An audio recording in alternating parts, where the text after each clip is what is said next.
Hello everyone, welcome back to my channel. My name is Riley Hay Jones. I'm a writer, teacher, and author tuber, and today we're going to talk about my April book reads.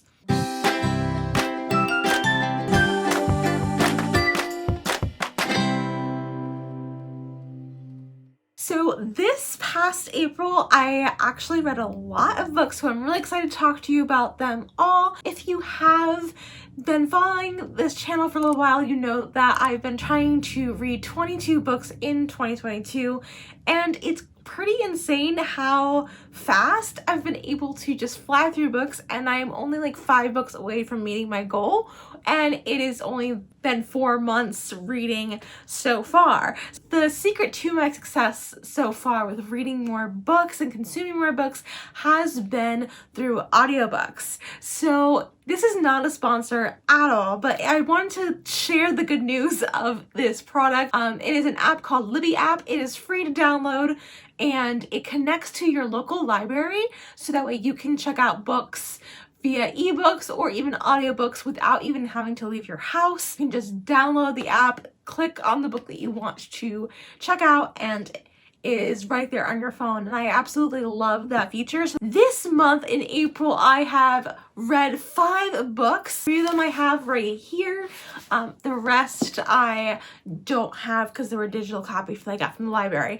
But let me talk about these books because these were some really fun reads that I read in April. The first 2 that I'll talk about is actually 2 of Agatha Christie's books, The A.B.C. Murders and Murder on the Orient Express. So these I've actually owned for forever.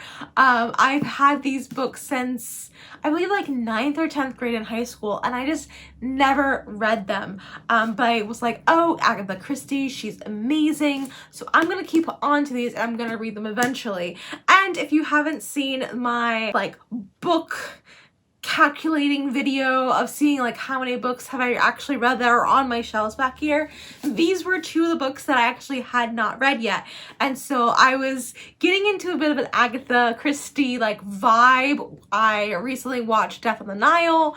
That's another book that I do want to read, but I was getting to that vibe, watched Death on the Nile, actually watched a production of the A.B.C. Murders that Amazon Prime has. So I really wanted to see how well the book compared to that and what I thought about the book. So I read that one first, and this one I liked a lot. I would actually say I liked this one a little bit more than this one, which is kind of, you know, maybe contrary to popular opinion. A lot of people love this one, but I did like this one a lot, and I think it's because there's some like psychology involved. I don't want to give too many spoilers away, but like with the murder, there's some like little inklings of like different aspects of psychology and like how he could have committed the murder. Spoiler, I'm using the word committed lightly, as you probably know. The serial killer writes letters to Poirot, and there's just something very ominous about that, and has a much more personal stakes to it that I really liked. I also thought that the plot was pretty clever with the murder victims their names start with the letter of the alphabet that they're focusing on, and as well along with the name of the town. So we had like a Mrs. Asher in Andover, and I think her first name also was with the letter A, so it was like AAA and then BBB, CCC, DDD, and so on and so forth. And then the murderer's name, his initials are ABC, and so and then they leave behind the ABC railroad track guy. There's just like a lot of like cool elements to this that just add to the creepiness factor, and so I really liked that one a lot. Yeah, so I really recommend A.B.C. Murders. The second one is then the Murder on the Orient Express. This one, I know there was like huge hype. There was a movie like I think in 2018, I think it was released, that I haven't seen yet. I've been wanting to see it for a long time, but I figured the library had this one available to listen on audiobook, so I was like, I'm gonna listen to this one next. This one I didn't like as much. I still thoroughly enjoyed it. There were a lot of moving elements that made the murder very interesting. You get to kind of see Poirot work a bit more. It has a cool like isolation trope, which I really like, because the train that they're on gets snowed in, and then they're like, okay, well, someone on the train killed this person. And yeah, I thought it was pretty well done. It had some interesting factors in it that was nice. And so I am gonna talk about some spoilers, because like the twist, the ending is really what is like the meat of the story, is the fact that there's this twist. And so this guy gets murdered, and it seems like everyone on the train is in on it. And I kind of did not like is that it wasn't really confirmed that they were. Poirot just offers 2 explanations to how the person was murdered, and it had a note of like uncertainty. I mean, like, we kind of like it, you know that the first option where everyone was in on it was the truth, I guess, but we're still kind of like a level of like, well, maybe not. So I don't know, like, it had like a, if you're a musician, maybe you'll understand this reference, but like that unresolved note, it was just like unresolved clashing sound, and I wanted to hear like the resolution, the resolve of that, and it just didn't really resolve, in my opinion. And they all kind of got away with it, which I don't know. I don't know if I thoroughly believe that they should have gotten away with it, even though the person they murdered was a bad individual. Like, I just felt like they could have done it differently. But anyway, I still think it was a really well written book. I would give it like a 4 out of 5 stars. I really liked it. Recommend it to people who are looking for more thrillers. So Murder on the Orient Express, I definitely enjoyed that one. The next book is actually, again, a YA thriller. Surprise, surprise. Love me a good YA thriller. And this was All Your Twisted Secrets by Diana Urban. That book I had seen around for quite a few years when I would check out the bookstores, like pre-pandemic. I was like seeing it around. It was kind of interesting, but I wasn't really sure yet if I wanted to bite the bullet and read it. And I was able to read it, and that book was, wow, mind-blowing. Like, it was well executed. I liked the characters. And then, like, you know, I didn't like some of the characters too, because some of them were kind of not nice people. But I just fell into that world, and I could just like imagine myself as the protagonist, which it's been a little while, so I don't remember her name. But the main character, she is wanting to become a film student. When she graduates high school, she really wants to dive into film. She gets a scholarship from the town governor for writing this piece of music. So she and her boyfriend, where there's a little bit of tension between, they go to this event, and then some of their other friends are also awarded the scholarship, also attend the event, but there was no one else there besides the 5 of them, or maybe the 6 of them. And they get locked into the room, and there's a bomb that's going to go off unless someone chooses to kill someone else. There's like a syringe of like poison. So it's like either kill someone to die, or you all are going to die. And it just spirals out of control. The book is written with a dual timeline, so you're reading in the present and then it switches back to the past, so you can learn some of the relationships between all of these people and how they all connect. And that was really, really cool. I liked it a lot. So if you're wanting to have a kind of like escape room vibe that meets One of Us is Lying, that kind of vibe, it was fantastic read. Just so if you are not aware, this book does deal with some talk of suicide as well as drug use, and there's mention of school shootings. So if you're not at a place where you can handle books like that at this moment, I wouldn't read it right away. Get some help, grow a little bit more, and then come to reading this book. But it was so good. Loved it a lot. I'm going to talk about some spoilers, so if you're not wanting to hear about that, you can skip ahead right here. So the thing that I absolutely love about the book and is that there is an unreliable narrator, and I love it when an unreliable narrator is done right, and she did that right. So the big twist, so this is huge spoilers, so again, if you don't want to hear this, please skip ahead to this timestamp here, is that our main character is the one who locked them all in the room and is the one who like orchestrated this whole plot, not out of like malicious intent, like she doesn't want anyone to actually die or get hurt, but just to expose the lies of this other person. And I thought that was so clever. Someone does end up dying. I won't say that, I won't give away that, but someone does end up dying. And I also just really loved that our narrator, our main character, took ownership of that. She could have easily just been like, oh, like, I'm not involved at all, like, don't worry, just like, they won't find out, it's okay. But instead she took ownership of her mistake and reported to the police that like she had set this up. No one was supposed to die, but someone did die. And I just loved that. I mean, like, it is sad, it is frustrating that, you know, you didn't mean for anyone to die, and she had thought every single possible scenario out, and still someone died.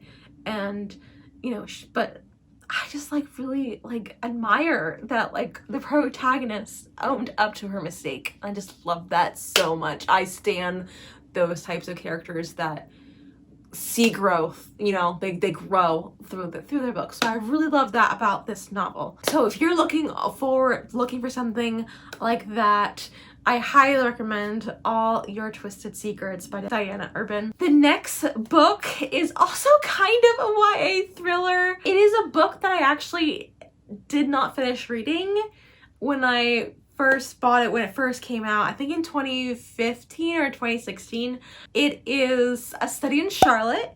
So this is like a modernized version of Sherlock Holmes, but instead of it just being like Sherlock and Watson, it is like as if they were actual real people and their descendants, Charlotte Holmes and Jamie Watson.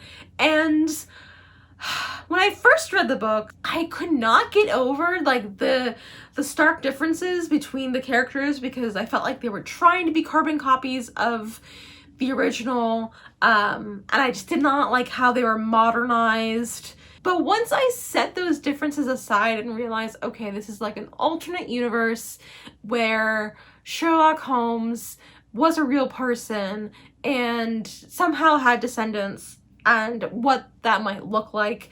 And when I started separating it from the original, where it's just kind of like giving nods to the original, but not like, it's not a modernized version like the BBC Sherlock series is, I was able to come to more acceptance of it. Personally, like, I'm a huge Sherlock Holmes fan. I love Sherlock Holmes so much. I love the BBC show Sherlock. I even have a shirt that says I am Sherlocked because I love it so much. One of my favorite series that I did read a few years ago, so this is another like little plug if you're looking for thriller books, is the Young Sherlock Holmes series by Andrew Lane. That was really fascinating and really fun, imagining of a young Sherlock Holmes and like how he became the Sherlock that we know. That was really cool. But A Study in Scarlet, I did not like at first, but once I got into the world, like once I got about the second act in and started investing my time in the characters, realizing that they are just what they are, not the original. They're not the actual original, and they're not like a modernized version of them. They're just like descendants of, and so they have similar traits and tendencies.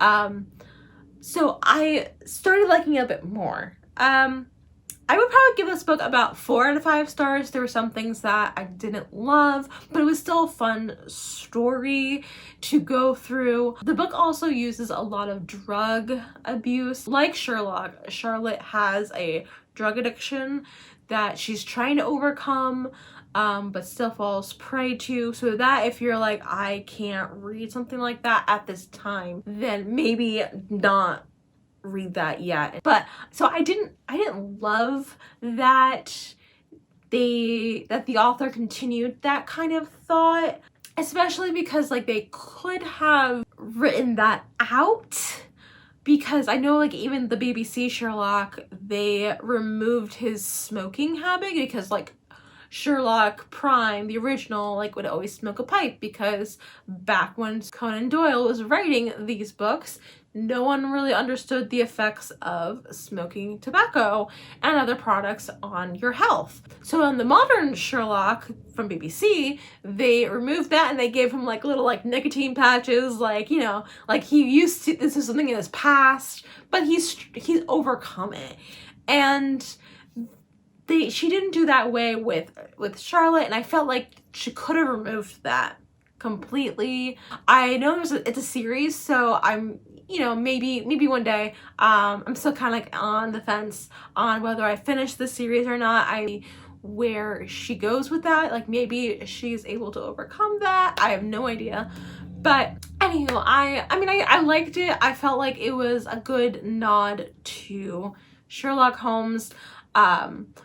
But it is definitely a nod and not like a carbon copy. Something that I really did appreciate about the novel is the murders or events that take place are literally nods to the original series, the original stories, and like the crimes that happened in that. I did really like that. I thought that was pretty clever. But yeah, it was fun. I would suggest like reading it for yourself and seeing what you decide, but I did end up liking it. The last book that I read in April is another book that has been on my shelf for a while, and I have been meaning to read it for like at least 5 or 6 years, and that is The Perks of Being a Wallflower by Stephen Chbosky. This book I had been wanting to read for a while. I've heard so many good things about it. I actually did see the movie like when it first came out in 2012, and so I kind of knew a little bit about the plot, but I really wanted to give it a try, especially because some of my students had been talking about it in years past. So I was like, I want to try this out, and I liked the book. I would probably give it 4.5 stars out of 5. There are some elements I didn't like, and so I'll kind of talk about what I liked versus what I didn't like. What I really liked was the character Charlie. He was just so sweet and like just understandable and relatable. I have never been one to like want, especially when growing up, I always wanted to be a part of something, but never really knew how to like fit myself in. I wasn't so much like Charlie where I wouldn't do it. Like I wouldn't try to fit in, but like I would try, and it would just be awkward and a mess, and like never felt like I could truly belong until, you know, like someone else showed me the ropes of like how to interact with people. So that's something I really appreciated about Charlie. It was just like I could really identify with him, and I also loved his teacher. So like I'm a teacher, as you guys know, and so like that relationship between Charlie and his teacher of just like reading books and talking about books and going through books and just chatting about them, I just found that really special, like that kind of like bond. And this is a little bit of spoiler, but I also really loved the meal that he invited Charlie to with his fiance, of just like, hey, like I think you're the smartest student I've ever taught, and like that moment was just so touching. I loved that about the book. I had a love-hate relationship with Sam and Patrick.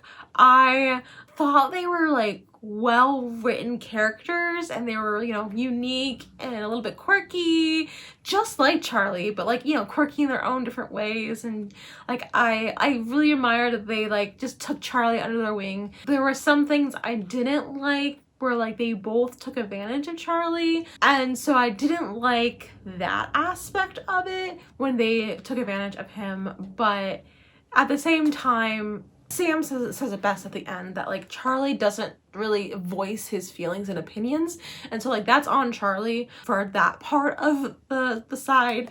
They are also in the wrong. I feel like both parties were in the wrong for those situations, but like Charlie just never spoke up for himself, and so Sam like explains that like if you don't, you know, tell other people what you're feeling, no one's gonna be able to know how you're feeling, and it's gonna be that like distant like type of relationship, and there's not going to be a relationship at all. Everything felt very one-sided for her, and it felt one-sided for him because he wasn't willing to open up and just talk about his feelings.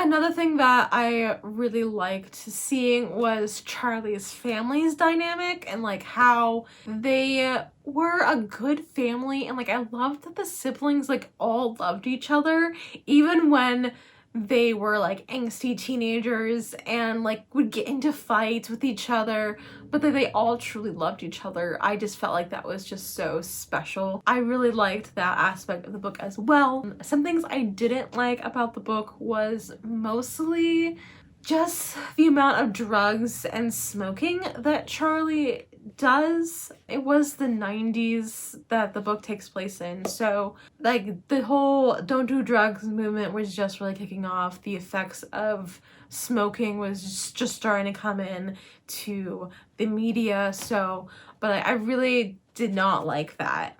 I liked the movie more that they cut that out and they only had like very small, minute experiences with alcohol and drugs. But I just didn't like how much he was smoking and how much that was becoming his life. That part was hard. Something else I did like was, I hated and I loved, because obviously this is a bit spoilery, so if you don't want to know, but the fact that he was dealing with so much emotional trauma and he didn't know why, he didn't know how to express that with his Aunt Helen, like how he, you know, he loved his Aunt Helen and he never really realized how she was abusing him and taking advantage of him, and that part to me was just so sad. But like it was written so well, and that you're just like, oh, my heart just like breaks for Charlie. Like I was like, oh. So like the fact that like, you know, he's like this weird awkward teenager who doesn't know how to express himself, but there was like a legitimate reason behind it, like that's what I loved about that. But like it's so heartbreaking and tragic to hear that he was abused by someone that his family trusted and that he trusted, and working through that, like it was hard, but it was like this beautiful healing too. But there was like this healing thing, and I just loved seeing the book address that in showing that he is healed, he can forgive his aunt for that. And I just thought that was really well done. So yeah, those are the books that I read in April. What books have you guys read this April? Let me know in the comments down below. And if you liked this video, please make sure to give this video a nice big thumbs up. It lets me know that you like videos like this one. And if you haven't already, click subscribe. I release all new videos on all things writing and reading every Thursday. And thank you guys so much for watching this video and for all the support that you've been showing to this channel. Keep writing, keep reading, and stay creative. Bye!